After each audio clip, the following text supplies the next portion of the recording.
Alright, last show before No Surrender. Like last week, this was a decent episode of Impact. Nothing to write home about, but nothing incredibly painful either. So it was kind of a middle of the road show, which unfortunately is not what you want to be delivering with a go home edition.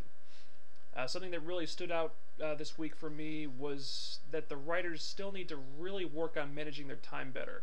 You know, they're giving too much time to the wrong stuff, not enough time to other stuff, and that becomes a big problem when you've got a pay-per-view to hype.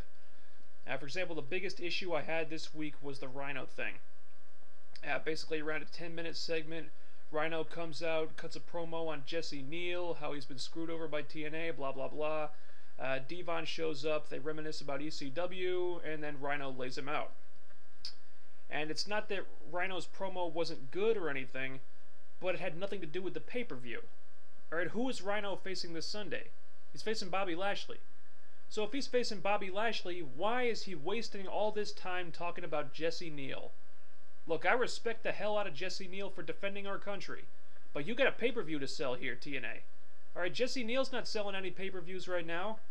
This segment was a colossal waste of time. They should have cut out all the time that Rhino spent bitching about Jesse Neal and given that time to De Niro and Suicide. And that's the second example, De Niro's Suicide. You spent several weeks building up this feud, and then instead of putting it on pay-per-view and letting them go for 10 or 15 minutes, you give them 3 minutes and change on Impact. What was the point of that huge push you gave Suicide earlier this year if you're just going to job him out in 3 minutes on TV and completely undo it like this? Now, I don't have a huge problem with the match being on Impact, since you've already got 8 matches on the No Surrender card, but if you're gonna build up something for weeks, you can't just throw it away like this. Lethal Lockdown got almost no hype at all. You gave it a quick mention last week, and then this week you determined the man advantage, and that's basically it. So you pretty much glossed over the whole thing. So what is the point of even doing Lethal Lockdown in the first place? I don't know. Pretty much all the matches were too short again. And if the writers are going to continue to do this, then TNA needs to get a second weekly show. Bottom line. They keep trying to cram in so much stuff. It's like 2 shows worth of material crammed into one. And they don't have enough time for a lot of important things, and it just all feels way too rushed. You know, they spent more time talking about Jesse Neal than they spent hyping up the X Division title match this Sunday. And that's a problem. Also, the knockout stuff. Again, they're just rushing through everything way too fast. You know, if you have to book 2 tag team tournament matches in the same week, that's a sign that you didn't give yourself enough time to do this right. Why not have the finals to crown the first knockout tag team champions at Bound for Glory? That way you could take your time, stretch the tournament out for another month, and then really promote it properly. You could have 1 qualifying match a week, then hype up the next qualifying match for the following week with promos and stuff to get people more interested in it.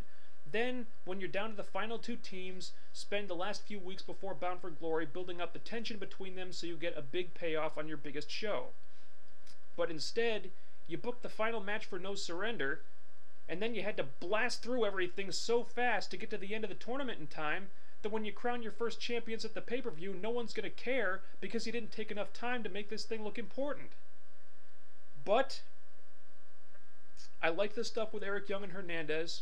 I think that match was built up very well. The Matt Morgan-Kurt Angle interaction was good. It looks like Morgan is starting to get over the way a main eventer needs to be. I think those guys could definitely have a great one-on-one feud down the line. Hopefully that match will happen at Bound for Glory. I'm a lot more interested in that than the Bobby Lashley thing right now. I'm sure the Lashley feud will happen before too long, but Matt Morgan deserves his shot at Kurt Angle first. And, big surprise here, I actually liked the Cody Deaner stuff this week. Just because these were things that really needed to happen. ODB cutting a serious promo for a change, saying that she wasn't going to let Deaner disgrace the women's title, and then the lumberjack match where all the faces and heels put their differences aside for 5 minutes to beat the crap out of Deaner, basically saying, hey, look, you're trying to turn our championship into a joke, but this isn't a joke to us. You know, we take it really seriously, and this is what we do to people like you. So this was all very good. You know, that message needed to be sent before this Cody Deaner crap went any further. So it seems like the writers know that this whole storyline is kind of a joke. I don't know why they felt the need to do it in the first place, but I'm not too worried about Diener winning the women's title anymore, and that's definitely a load-off. So that was Impact for the week. Really not a whole lot to say that I haven't said before already. So now let's talk about No Surrender. We got ODB versus Cody Diener for the women's title. This feud is asinine. I hate it. Hopefully it'll be over after this Sunday. We got Abyss versus Kevin Nash for the Legends title. I'm not expecting much out of this match at all.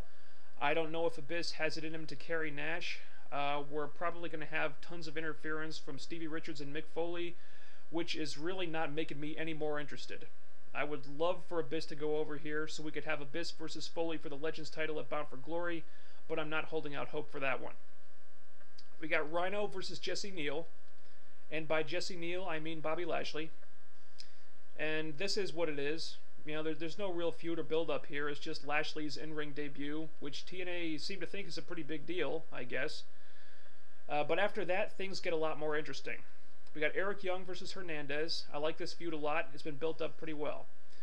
We got Beer Money and Team 3D versus Booker T, Scott Steiner, and the British Invasion in the Lethal Lockdown cage. This feud has tons and tons of build-up, but the gimmick does not. So I don't really know what to think here. You got enough good workers in there to compensate for Booker and Steiner, so I think this will be a good match. But they just never justified the Lethal Lockdown stipulation, so it might not mean that much afterward. So that one's kind of a wait and see right now. We're crowning the first ever Knockout Tag Team Champions. It's Taylor Wilde and Sarita versus Velvet Sky and probably Madison Rayne replacing Angelina. I've already been over this. I think the whole tournament really should have been executed a lot better than it was. And I really feel like it should be Kong and Saeed in this spot instead of the Beautiful People. But they're creating a new championship.